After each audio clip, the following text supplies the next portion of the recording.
We are doing our project on medieval castles. While doing some research, we learned a lot about castles. Nobles lived in castles, and some of the land around it was where the serfs lived. The nobles got the land by swearing loyalty to the king. They would show this by fighting, being a good Christian, and good deeds like that.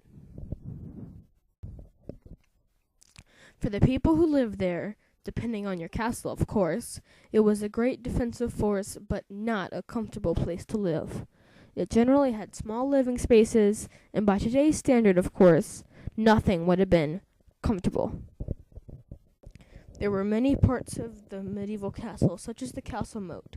The moat was a trench dug around the castle for defensive purposes. It was normally filled with water, making it hard for men, especially men on horseback, to cross over. Then comes the dungeon, basically a jail, or in extreme cases, a torture room. A drawbridge was also used for defensive purposes. A drawbridge was a piece of wood connected to the building by chain. It made invaders have troubles getting in if it was shut, and an easy entrance over the moat otherwise. The portcullis was a heavy spiked door suspended from the gatehouse ceiling. It was made to be lowered easily and fast when being attacked. The portcullis blocked the door and impaled anyone in their way with spikes. A crenellation was used for mostly attack purposes.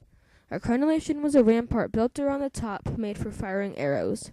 It also provided defense for foot soldiers fighting on the ground. It was also known as a battlement.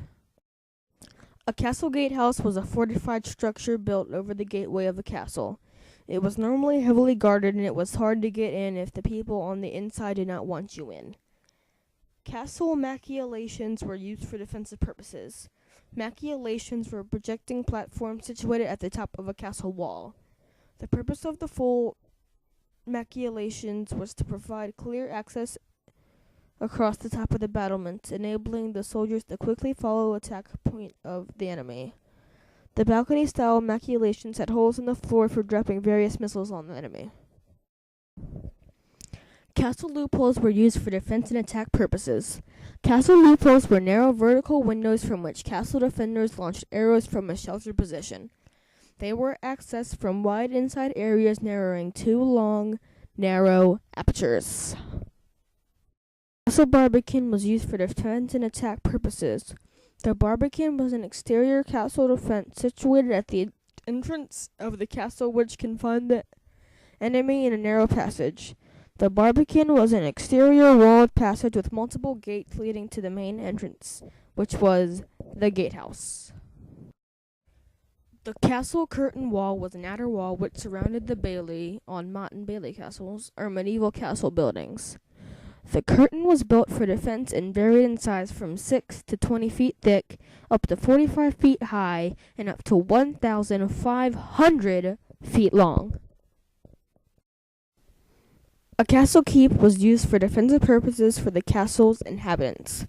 A castle keep was the tower which was built as the most protected part of the castle. The first keeps were square, and later keeps were designed in circular shapes to reduce the risk of attacks to vulnerable corners.